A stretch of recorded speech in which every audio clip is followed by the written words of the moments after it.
슈퍼노멀. 구독해주시면 좋은 영상으로 보답하겠습니다. 구독이 어려우실 땐 좋아요라도 꾹 눌러주세요. 영상 제작에 많은 도움이 됩니다. 1단계 돌연변이를 발견하다. 나와 비슷한 상황에 놓인 사람이 일구어낸 뜻밖의 압도적인 성과를 찾아본다. 어느 날 스튜디오 직원이 나에게 이런 말을 했다.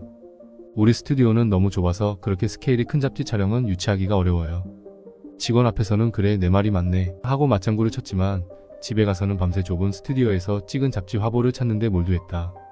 마침내 원하는 잡지 화보를 찾아냈고 우리 스튜디오의 홍보 페이지에 샘플 사진으로 올렸다. 그러자 얼마 뒤에 뜻밖의 일이 일어났는데 유명 잡지에서 내가 운영하는 렌털 스튜디오를 촬영차 찾아온 것이다. 인생의 변화는 생각의 회로를 바꾸는 데서 시작된다. 이 일이 있은 후부터 습관적으로 떠오르는 핑계에 성공의 힌트가 숨어 있음을 알게 되었다. 돌연변이는 나와 상황이 비슷한 사람이 압도적인 성과를 만들어낸 사건이다. 돌연변이를 찾아낸 뒤에는 그들이 타겟체들과 무엇이 달랐는지 다른 그림 찾기를 시작해야 한다. 해당 돌연변이가 다른 개체보다 더 뛰어난 성과를 낼 수 있게 한 요인을 찾아내기만 하면 된다. 돌연변이를 만드는 요소는 분야마다 다르다. 나는 스마트 스토어, 렌털 스튜디오, 유튜브, 부동산 투자라는 각 분야에서 돌연변이를 만났고 돌연변이로부터 배우기 위해 최선의 노력을 다했다. 자꾸 마음에서 솟구쳐 오르는 핑곗거리 생각을 시작하는 출발점으로 바꾸면서 빠르게 성장할 수 있는 토대를 마련했다. 렌털 스튜디오 핑계. 우리 스튜디오는 공간이 좁아서 화보 촬영에 적합하지 않아. 좁은 공간에서 찍은 잡지 화보들을 찾아 특징을 찾아보자. 스마트 스토어 핑계. 나는 아이디어가 없어서 잘 팔리는 상품을 만들어낼 수 없어. 엄청난 아이디어 상품이 아닌데도 잘 팔리는 상품들의 특징을 찾아보자. 유튜브 핑계. 구독자가 너무 늘지 않아서 더 이상 유튜브를 하고 싶지 않아. 구독자가 적은 채널임에도 높은 조회수를 기록한 영상들의 특징을 찾아보자. 부동산 투자 핑계. 이제 1000만원 모았는데 부동산은 무슨. 그건 순전히 남의 얘기지. 적은 자본으로 시작했음에도 높은 성과를 올린 사람들의 특징을 찾아보자. 위와 같이 돌연변이를 만드는 요소를 발견해낸 다음에는 간단하다. 돌연변이를 반복해서 만들어낼 수 있는 시스템을 만들면 된다. 반복할 수 없다면 성공한 것이 아니다. 돌연변이를 반복해서 만들어낼 수 있어야 진정한 시스템이 완성되었다고 말할 수 있다. 돌연변이를 복제하는 과정이 왜 이토록 중요할까? 노멀은 새로운 분야에 진입할 때 대부분 정보의 비대칭 상태에 처하기 때문이다. 즉 시작 단계에 있는 노멀들과 앞선 경쟁자들이 가진 정보의 양에는 매우 큰 차이가 있다. 이러한 정보 비대칭 시장을 레몬마켓이라고 부르는데 레몬마켓에서의 최상위 전략은 일단 경쟁자와 똑같은 전략을 취하는 것이다. 예를 들어 대표적인 레몬마켓인 중고 자동차 시장을 살펴보자. 내가 가진 정보는 자동차 딜러에 비해 가진 정보가 터무니없이 부족하니 불리할 수밖에 없다. 그렇다면 중고 자동차 시장을 운영하는 사람이 구매하려는 자동차를 나도 따라 사면 된다. 흐름의 돌연변이를 찾아라. 핑계에 나만큼 구독자가 적은 채널인데 성과, 분당이나 폭락 같은 키워드를 활용해서 높은 조회수를 올렸네. 의견. 지금 사람들이 분당에 관심이 있는 듯 보여. 흐름이 무엇을 모방할 것인가? 구독자 수도 적고 채널 주인이 해당 분야의 엄청난 전문가도 아닌 것 같아. 그렇다면 핵심은 주제다. 나도 비슷한 주제의 영상을 만들어야겠다. 흐름 3. 어떻게 다르게 만들 것인가? 영상은 단순히 가격이 급격히 하락한 아파트 몇 군데를 임의로 조사한 것이니 나는 경기도 아파트 시장을 제대로 알고 있는 전문가를 찾아서 직접 인터뷰해야겠다. 더 나아가 분당 외에 사람들이 더욱 관심 있어 할 만한 지역을 범위를 넓혀 시도해보자. 1.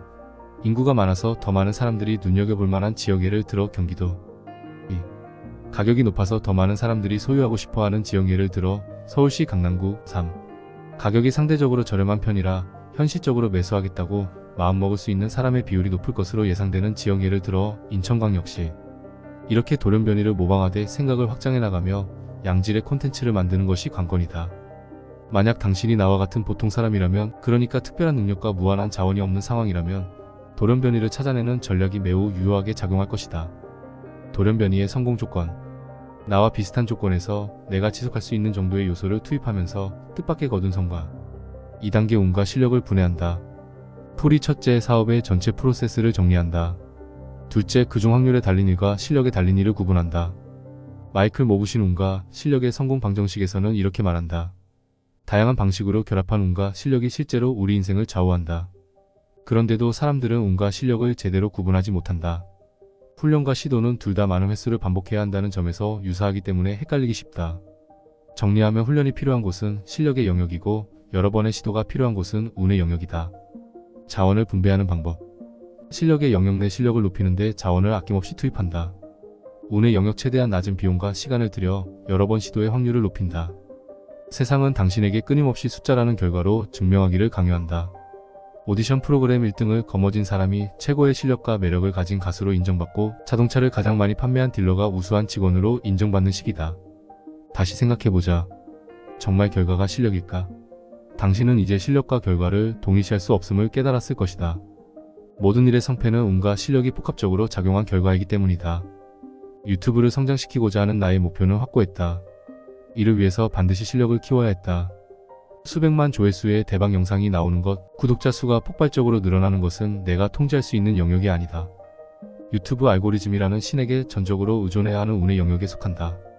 그러나 썸네일 디자인, 원고 작성, 편집 등 실력의 영역에서는 내가 더 노력해볼 수 있었다. 빠른 시간 안에 구독자 수가 퀀텀 점프하는 것은 운이 좋아서이기도 하지만 그동안 실력을 쌓았기 때문이기도 할 것이다. 3단계 먼저 실력의 영역을 정복한다. 즉 실력의 영역을 구분한 뒤 학습한다. 이때 포기하려는 마음에 굴복하지 않도록 성장의 해상도를 높인다. 목표를 이루려면 현명하게 노력해야 한다. 먼저 간절히 성공시키고 싶은 일의 모든 프로세스를 낱낱이 쪼개보고 운과 실력의 영역으로 분해해본다. 운이 크게 영향을 미치는 곳에서는 운의 전략을, 실력이 크게 영향을 미치는 곳에서는 실력의 전략을 따르면 된다. 이때 운과 실력의 가장 큰 차이점은 축적의 가능성이다. 아무리 노력해도 운을 쌓아둘 수는 없다. 복권의 당첨 확률을 높이는 유일한 방법은 복권을 사서 긁어보는 것, 즉 최대한 여러 번 시도해볼 뿐이다. 운이 크게 영향을 미치는 단계에서는 비용을 낮춰서 최대한 여러 번 시도해보아야 한다. 처음 무언가를 시작할 때는 언제나 열정의 용광로에서 탄생한 목표와 꿈이 우리의 마음을 뜨겁게 덮이고 설레게 한다. 그러나 이를 꾸준히 반복적으로 실행하기가 쉽지 않다. 시간이 지나면서 이유와 목적을 계속해서 망각하기 때문이다. 따라서 우리는 최초의 꿈과 시도의 목적을 잊지 않기 위해 지속적으로 노력해야 하며 성공에 가까워지고 있음을 수시로 확인하며 스스로를 설득해야 한다. 얼마나 노력하면 성과를 낼 수 있는지 직접 눈으로 확인할 수 있도록 온도계를 꽂아 주어야 한다. 나는 이것을 성공 지도의 해상도를 높인다고 표현한다. 내비게이션을 켜고 목적지로 향할 때는 떠올려보자. 큰 지도에서는 내가 전혀 움직이지 않는 것처럼 보인다. 이때 지도를 아주 크게 확대해보면 비로소 내가 목표로 하는 방향으로 잘 움직이고 있음을 확인할 수 있다. 실력의 영역을 성장시키는 방식도 크게 다르지 않다. 하루 단위 혹은 시간 단위로 목표를 잘게 쪼개고 이를 제대로 지키고 있는지 매번 확인해야 한다. 그러면 아주 작은 단위로 실력이 쌓이고 있음을 눈으로 직접 확인할 수 있다. 다음은 효율적으로 실력을 쌓는 방법이다. 첫째, 운의 영역에서 쓸데없이 애쓰지 마라. 소수의 고객에게 엄청난 시간과 노력을 들이는데도 성과를 내지 못하는 직원을 보면서 종종 안타까울 때가 있다. 그들은 한번 거절을 당하면 일단 상처를 크게 받고 제안서를 수정하거나 매력적인 메일 쓰는데 온통 시간을 쏟는다. 그런데 생각해보라. 제안서 잘 쓰는 법을 논문 쓰듯이 연구할 시간에 더 많은 클라이언트와 접촉하는 편이 더 효율적이지 않을까? 심지어 이전에 내 제안이 몇 차례 성사된 경험이 있고 그동안의 성과도 훌륭하다면 더는 제안서를 업그레이드할 필요가 없다. 지금은 지체 없이 확률의 세계로 달려가야 하는 타이밍이니까. 둘째, 최소한의 합격 수준을 만들어라. 가끔 실력의 영역에 중독되는 사람들을 만난다. 이들은 오랫동안 실력만 갈고 닦은 고수다. 하지만 확률의 영역은 다르다. 말 그대로 확률 싸움이므로 실력이 부족한 초보자도 승리하는 때가 있다. 오랜 시간 실력만 갈고 닦은 고수는 바로 그때 큰 충격을 받으며 주저앉는다. 실력이 뛰어난 자신이 초보자에게 패배했음을 도무지 인정할 수 없기 때문이다. 그러나 실력은 실력이고 운은 운이다. 제야의 고수처럼 오랜 시간도를 닦고 있을 필요가 없다. 실력을 갈고 닦지만 말고 일단 최저 수준까지 만들었다면 일단 시도하라. 망설이는 사이에 수많은 경쟁자들은 시장에 뛰어들어 성과를 내고 있다. 셋째, 우선순위를 파악하라. 이 사업을 시작하려고요. 잘 생각하셨어요. 요즘 바쁘시겠네요. 직장 생활과는 전혀 다른 세계더라고요. 특히 세금이 어마어마하다는 사실을 알고 나서는 바로 절세법 강의 신청했습니다. 절세법이요? 세금도 중요하긴 하지만 사업으로 수익이 난 이후에 고민해도 되지 않을까요? 그러다 나중에 크게 손해를 볼 수도 있잖아요. 사업이나 콘텐츠의 최소 합격 수준이 무엇인지 알아낸 뒤 이를 충족할 수 있는 훈련 과정을 만드는 것이 중요하다. 넷째, 롤 모델의 시간을 훔쳐라. 프로세스조차 파악하기 힘든 초보 단계라면 롤 모델부터 찾는 것이다. 먼저 롤 모델로 삼을 만한 사람의 강의를 듣는 방법이 있다. 또한 나보다 조금 더 잘하는 가까운 사람에게 직접 배울 수도 있다. 누구에게나 초보 시절은 있다. 중요한 것은 어떤 일이 있어도 꺾이지 않는 마음이다. 슈퍼노멀의 공통적인 특징 중 하나는 문제를 스스로 해결할 방법을 찾는다는 것이다. 지금부터 당신도 그렇게 해야만 한다. 4단계 빈도를 극단적으로 높인다. 고빈도 전략. 동서고금을 막론하고 어떤 분야에서든 압도적으로 성과를 거둔 사람들에게는 두 가지 공통점을 찾을 수 있었다. 1. 하고자 하는 그 일을 실제로 실행했다. 2. 실패해도 지치지 않고 여러 번 시도했다. 애덤 그랜트의 저서 오리지널스에는 수많은 실패에도 굴하지 않았던 위인의 이야기가 등장한다. 모차르트 35세 세상을 떠나기 전까지 600여 곡 작곡, 베토벤 650곡 작곡, 바흐 1000곡 이상 작곡, 에디슨 특허 1093개, 아인슈타인 논문 248편 작성. 런던 교향악단이 선정한 세계 50대 고전 음악의 목록에는 모차르트의 작품 6곡, 베토벤의 작품 5곡, 바흐의 작품 3곡이 올라있다. 저자는 그 원동력이 바로 보통의 작곡가에 비해 압도적으로 많은 작곡수라고 강조한다. 최고의 천재라 불리는 이들도 압도적으로 많은 시도를 통해 성공을 이루어내고 역사의 이름을 남길 수 있었다. 좋은 상품을 만드는 것은 분명 실력의 영역이다. 하지만 이것을 필요로 하는 고객을 만나는 것은 다른 문제다. 시간이 지나고 나서야 영업이란 내 제품이 필요한 사람을 최대한 많이 발견하는 것이 관건임을 깨닫게 되었다. 소수의 지인을 상대로 일을 하는 안일한 영업 방식으로는 오늘날 충분한 잠재 고객을 확보할 수 없다. 내 제품을 필요로 하는 목이 마른 사람 10,000명, 아니 10만 명이 모이는 곳은 어디일까? 이런 것을 더 고민해야 한다. 이제 왜 빈도수를 높이는 고빈도 전략이 중요하지 이해가 될 것이다.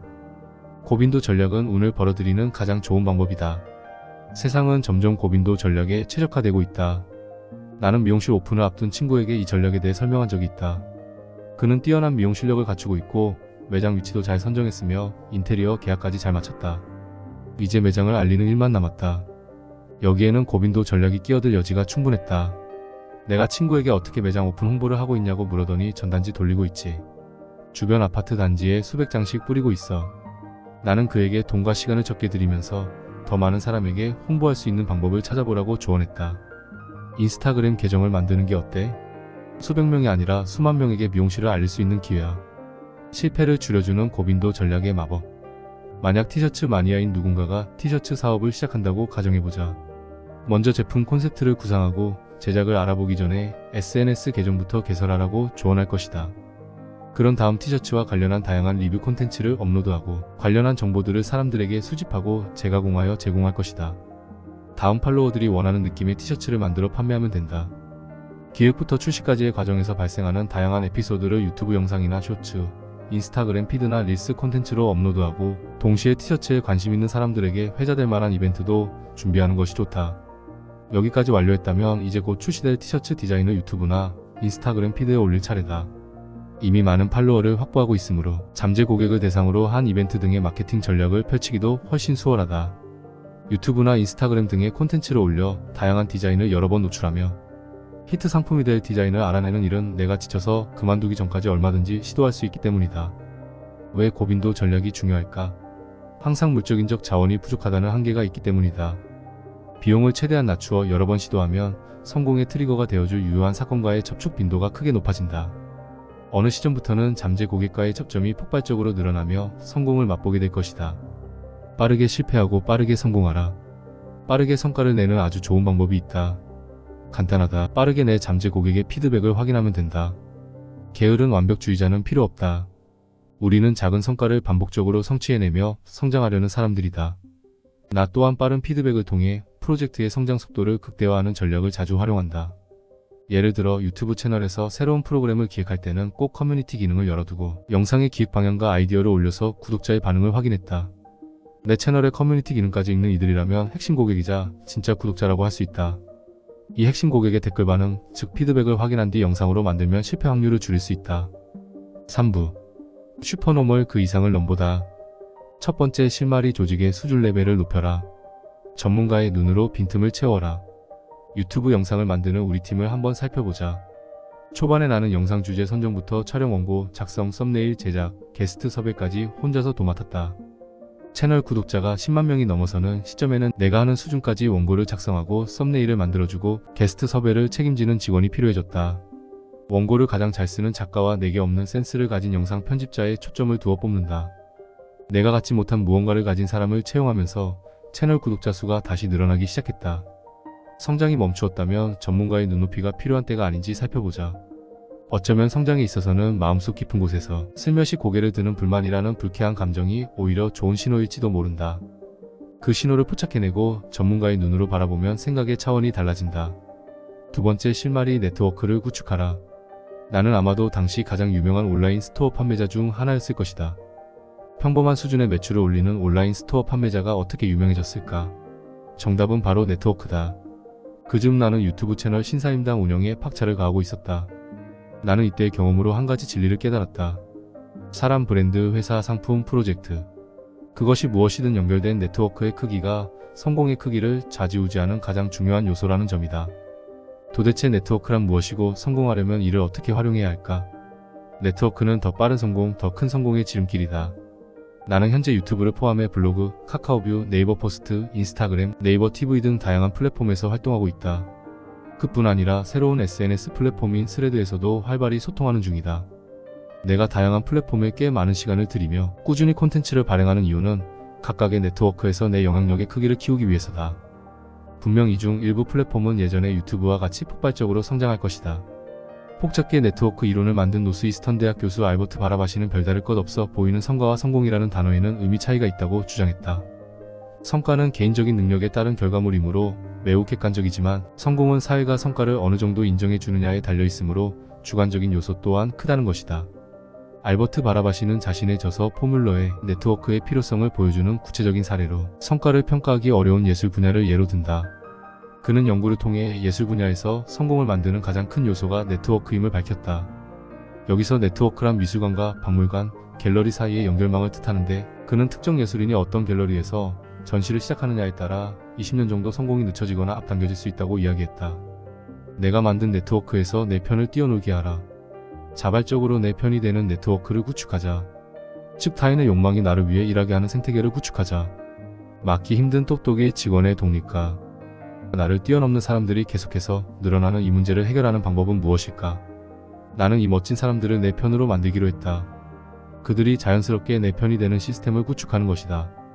이는 각자의 욕망과 이기심을 최대한으로 활용하는 방법이다. 이러한 네트워크 구축의 핵심은 자발성이다. 각자의 욕망을 위한 노력이 결국 나를 포함한 모두의 이익으로 이어지게 만들어야 한다. 내가 잘되면 그들이 잘되고 그들이 잘되면 나도 잘되는 선순환 구조를 만들어야 한다는 말이다. 빨리 가려면 혼자 가고 멀리 가려면 함께 가라.